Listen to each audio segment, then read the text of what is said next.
Hola mis queridos amigos y hermanos. Gracias por ver este video, gracias a todos aquellos que se han suscrito a este canal. No olviden ingresar a nuestra página web. Tenemos algunos recursos que les servirán a ustedes de forma gratuita. Y también, si quieren que se hable de algún tema específico en este canal que no esté incluido en todos nuestros videos, bien pueden comentarlo. Bueno, en este día quiero hablar de la palabra de Dios, es decir de la Biblia. He querido hacer un homenaje a este maravilloso libro que nos ha dejado el Señor para nuestro diario vivir. Mencionaré algunos datos interesantes, y algunas de las evidencias halladas que confirman que es totalmente real. Hoy en día han salido por el mundo soñadores, mentirosos que niegan su veracidad, incluso hay un tal filósofo, el cual no recuerdo el nombre porque no me interesa, quien asegura que el 80% de lo escrito en la Biblia, es solo una historia inventada por alguien, algo que no es real.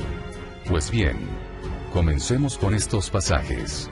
Porque nunca la profecía fue traída por voluntad humana, sino que los santos hombres de Dios, hablaron siendo inspirados por el Espíritu Santo. Segunda de Pedro 1:21. Toda la escritura es inspirada por Dios, y útil para enseñar, para redarguir, para corregir, para instruir en justicia. Segunda de Timoteo 3:16. Empezaré por decir que a través de la historia, se han levantado muchos hombres que han querido negar la veracidad de la Biblia. Satanás siempre ha querido que dudemos de las palabras allí escritas, pues si lo logra, estaremos dudando de Dios. La Biblia no es un libro mágico, que tenemos abierto en nuestras casas en el Salmo 91, y automáticamente nos llegará la bendición, o un amuleto que cargamos para la buena suerte. No, la Biblia es la palabra de Dios, y cuando la tomamos, la leemos, la creemos, y la obedecemos, es cuando se hace real para nosotros. Porque la palabra de Dios es viva y eficaz, y más cortante que toda espada de dos filos, y penetra hasta partir el alma y el espíritu, las coyunturas y los tuétanos, y discierne los pensamientos y las intenciones del corazón. Hebreos 4:12. Dios cumple su palabra, cuando oramos recordando todas esas promesas que nos ha dejado en ella. Se dice que existen más de 7000 promesas escritas. ¿Cuántas de ellas conocemos? Bueno, revisemos este dato. Francois Marie Arouet, más conocido como Voltaire, nacido en 1694, y muerto en 1778, fue un escritor, historiador, filósofo y abogado francés. Aunque su lucha contra la injusticia social de su país fue inquebrantable, también tomó malas decisiones. Una de ellas fue rechazar las enseñanzas de la Biblia, a tal punto de afirmar que en 100 años el cristianismo desaparecería y la Biblia pasaría a ser considerada como un libro de mitología. Después de su muerte, pasaron algunos años, para que se vendieran los bienes de Voltaire, entre ellos su casa y una imprenta, los cuales fueron comprados por las sociedades bíblicas de Francia, que no tardaron en hacer impresiones del libro que tanto había rechazado. Así que la casa de alguien que negó la Biblia, se convirtió en una sociedad que se dedicó a distribuir Biblias. Así como muchos hombres han negado su veracidad, aquellos hombres hoy están bajo tierra, y la Biblia sigue siendo el libro más vendido en el mundo. Veamos un poco de su historia.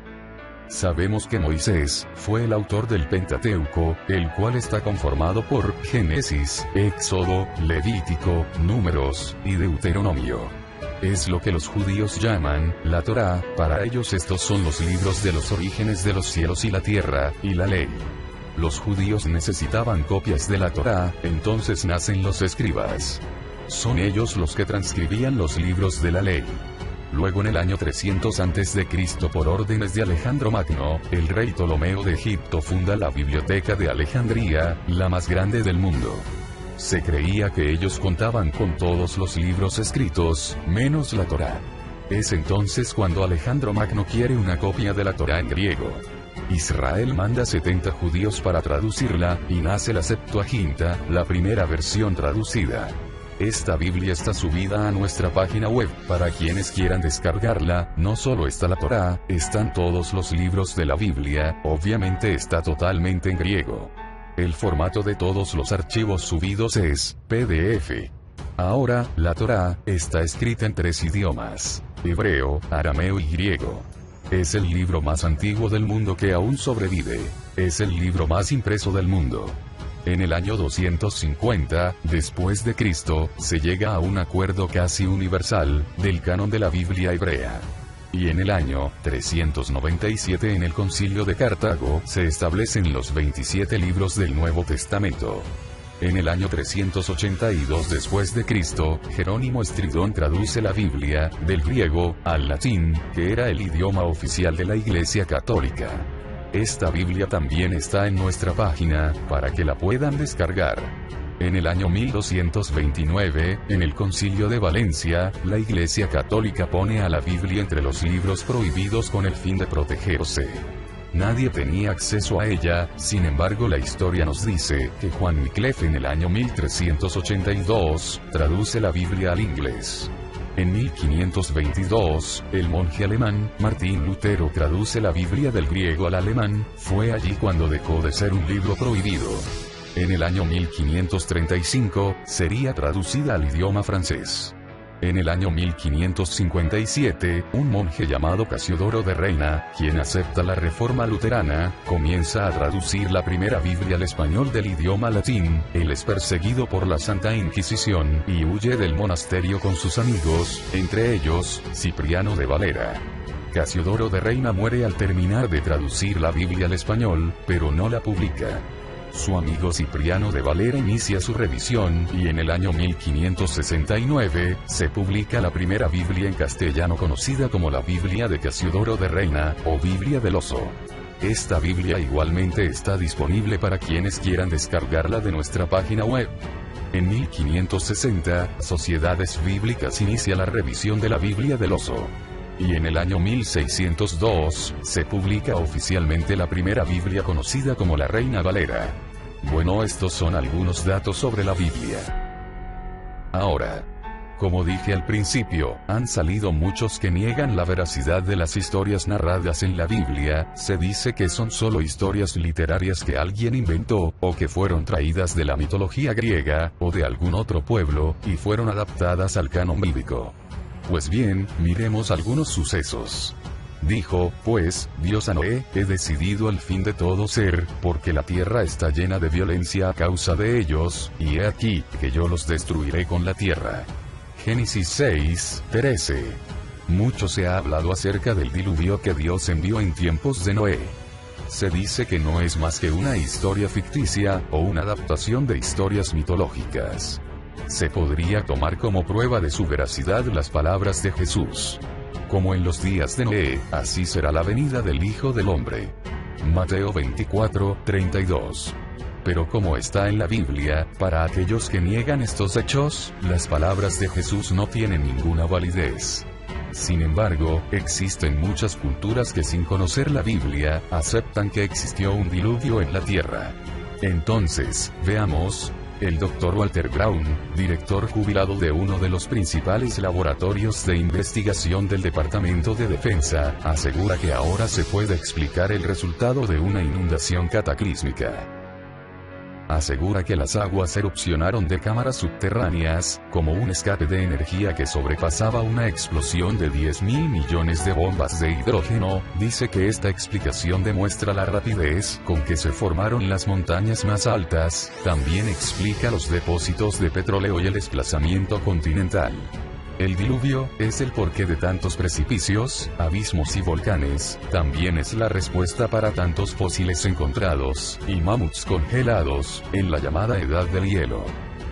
Se cree que antes del diluvio la Tierra estaba conformada por un solo continente, el cual contaba con bastante vegetación, tenía mares y ríos grandes, las montañas eran mucho más pequeñas de lo que son hoy, solo una altura aproximada de 3.000 metros. Hay una teoría llamada, de la hidroplaca. Esta dice que antes del diluvio la Tierra tenía demasiada agua subterránea, esta se hallaba en cámaras que se hallaban internamente, la cual formaba una delgada capa esférica, de unos 800 metros de espesor, a unos 16 kilómetros de profundidad. La creciente presión en el agua subterránea, expandió la corteza, como cuando un globo se infla, al aumentar la presión interior. El Dr. Brown asegura que el resquebrajamiento de la corteza interior comenzó con una pequeña grieta, que creció en ambas direcciones, a unos 5 kilómetros por segundo. La grieta, que tenía menor resistencia, circunvaló toda la Tierra en unas 2 horas. Cuando la grieta iba rodeando la Tierra, la corteza de roca que la cubría se desgarraba como una tela que se estiraba demasiado. El agua subterránea tenía mucha presión, debido a los 16 kilómetros de roca que tenía por encima, entonces, el agua explotó violentamente por esta grieta. Fuentes de agua salieron disparadas, hasta alcanzar casi 32 kilómetros de altura. El año 600 de la vida de Noé, en el mes segundo, a los 17 días del mes, aquel día fueron rotas todas las fuentes del grande abismo, y las cataratas de los cielos fueron abiertas. Génesis 7:11. La explosión de esta gigantesca fuente produjo lluvias torrenciales sobre toda la tierra. Nunca se había visto tal magnitud de lluvias, ni antes, ni después. El Dr. Brown menciona que estos hechos se pueden conectar científicamente al relato bíblico del diluvio. Además de esto, cuenta que parte del agua que alcanzó la fría estratosfera se transformó en cristales congelados. Esto produjo una masiva descarga de hielo, que sofocó, congeló y enterró a muchos animales, incluyendo a los mamuts congelados de Siberia y Alaska. Por su parte, la fuerte presión de agua que explotó desplazó la roca hacia lados contrarios. Esto produjo enormes volúmenes de sedimento que asentó como lodo sobre la tierra. Estos sedimentos atraparon y enterraron no solo a animales, sino a plantas. Esto daría como resultado la formación del registro fósil. La erosión abrió mucho más la pequeña grieta, la presión aumentó tanto que la roca, que estaba debajo de la tierra, se levantó hacia el exterior formando la cordillera interoceánica que envuelve a toda la tierra. Las masivas placas continentales, al desplazarse, hallaron resistencia, y se doblaron. Las que se doblaron hacia arriba, formaron las grandes montañas, y las que se doblaron hacia abajo, formaron los grandes abismos oceánicos. Por esta razón, las principales cadenas de montañas se hallan paralelas a las cordilleras oceánicas. Todo esto, explicado por el Dr. Brown, son evidencias claras de que el diluvio es real, la Biblia es real, y no un cuento infantil, como dicen ciertos personajes. Veamos la gran historia que protagonizó Moisés, profeta de Dios, aquel a quien el Señor eligió para sacar a su pueblo de Egipto. Su historia se puede leer a partir del libro del Éxodo, hasta Deuteronomio. Aquel hombre que mencioné al inicio de este video, que ni sé cómo se llama, asegura que Moisés en realidad jamás existió, que fue una historia literaria o algo así de otro pueblo adaptada a la Biblia. Todos los hechos que sucedieron a los hebreos en aquel tiempo, fueron humillantes para los egipcios. Se dice que ellos no registraban en su historia, eventos que parecieran negativos o que hablaran en contra de su gran imperio. Por esta razón no se puede identificar al pueblo de Israel en tierras egipcias. Sin embargo, en su historia sí se puede identificar la presencia de extranjeros en Egipto, extranjeros que trabajaban en construcciones hebreas, en minas egipcias en la zona de la península del Sinaí. Entre estos extranjeros estaban los hebreos. Hay también en Egipto pinturas con signos muy similares a los signos que utilizaba el pueblo de Israel.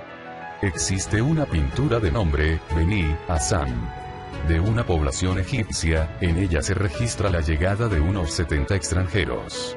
Y los hijos de José que le nacieron en Egipto, 2 personas, todas las personas de la casa de Jacob, que entraron en Egipto, fueron 70. Génesis 49:27.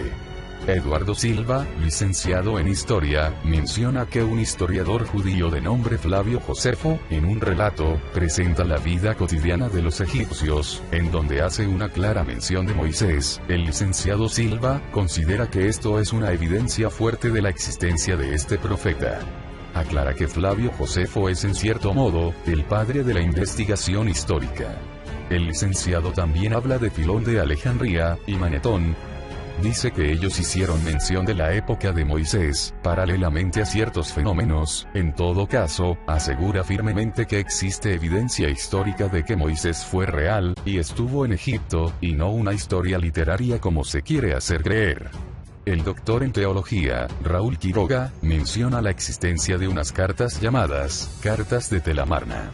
En estas cartas se menciona la llegada de ciertos ávidos. Este término, ávido, bien puede coincidir con el término hebreo, en la lectura bíblica.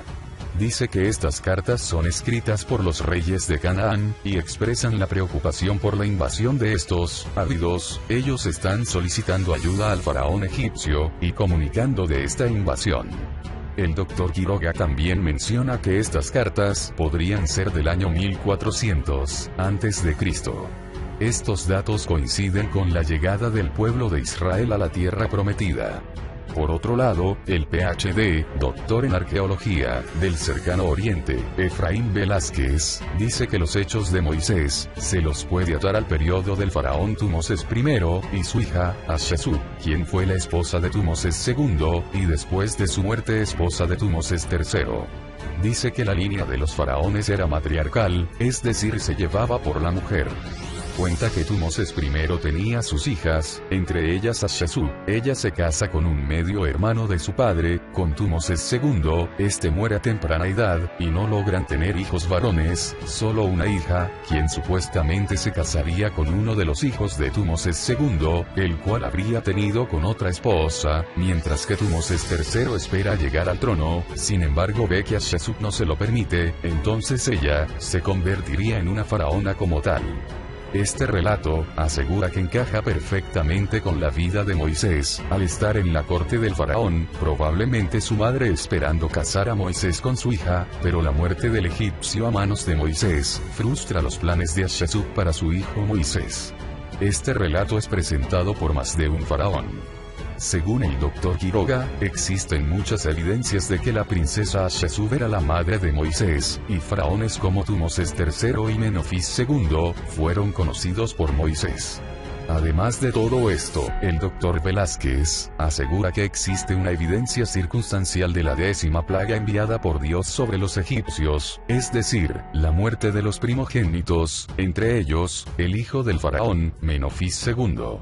Cuando este muere ahogado en el Mar Rojo, según lo que leemos en la Biblia, Tutmosis IV pasa a ocupar el trono egipcio. Este faraón dice que pasa a ocupar el trono por disposición de los dioses, y no por sucesión genética. Esto es considerado como una evidencia de la muerte del hijo del faraón Menofis II, en la 10ª plaga. Se sabe que Tutmosis IV tuvo un sueño, donde se le prometía que sería el próximo faraón de Egipto, pues él no era quien seguía en la línea al trono. Tutmosis III es quien muere ahogado al seguir a los hijos de Israel. Su cuerpo nunca fue hallado, muere en las aguas del Mar Rojo. Y aquel niño que muere en la plaga, que estaba supuesto para llegar al trono, nunca llegó. Por esta razón, Tutmosis IV asciende al trono. Con todo esto podemos aseverar que Moisés realmente existió, y no fue un personaje literario. Veamos otra de las pruebas claras que lo escrito en la Biblia es realmente cierto.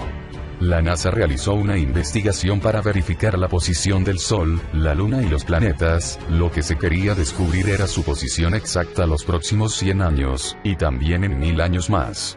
El objetivo de esto era que las naves espaciales no colisionaran fuera de los límites de la atmósfera terrestre. Comenzaron a medir el tiempo, pero cuando la investigación avanzaba de manera normal, algo falló. Los especialistas no lograban hallar el error. Después de mucho buscar el porqué de esto, descubrieron que faltaba un día en el tiempo. Era necesario saber la razón de este fenómeno desconocido. Sin entenderlo, trataron de buscar aquel día perdido. Se dice que uno de estos científicos creía conocer la respuesta. Esta se hallaba en la Biblia. Entonces Josué habló a Jehová, el día que Jehová entregó al amorreo delante de los hijos de Israel, y dijo en presencia de los israelitas: Sol, detente en Gabaón, y tu luna, en el valle de Ajalón. Y el sol se detuvo, y la luna se paró hasta que la gente se hubo vengado de sus enemigos. ¿No está esto escrito en el libro de Yacer? Y el sol se paró en medio del cielo, y no se apresuró a ponerse, casi un día entero. Josué 10, 12 y 13. Con esta información, los científicos lograron explicar la falta de 23 horas y 20 minutos, sin embargo faltaba 40 minutos en el tiempo. Se pensaba que la única forma de obtener estos minutos era si la Tierra se hubiese detenido y hubiera girado en sentido contrario 10 grados, pero esto sonaba totalmente ridículo, no era algo que pudiera pasar. Una vez más, la Biblia tenía la respuesta. Y esto te será señal, de parte de Jehová, que Jehová hará esto que ha dicho, he aquí yo haré volver la sombra, por los grados que ha descendido con el sol, en el reloj de Acaz, 10 grados atrás, y volvió el sol 10 grados atrás, por los cuales había ya descendido. Isaías 38, 7 y 8. Y con esos 10 grados, se completaban los 40 minutos faltantes en el tiempo. Este hecho fue conocido a nivel mundial, se había comprobado que la Biblia no era una historia para niños, sino hechos que sucedieron hace miles de años realmente. Esto fue comunicado por su vocero Carol Hill, presidente de la empresa automotora Curtiss, y consejero del programa espacial de los Estados Unidos. No dejen de mirar la continuación de este video. Allí veremos más datos, más evidencias que prueban la veracidad de la palabra de Dios, así como otros aspectos importantes. No olviden suscribirse y compartir este video. Dios los bendiga. Hasta la próxima.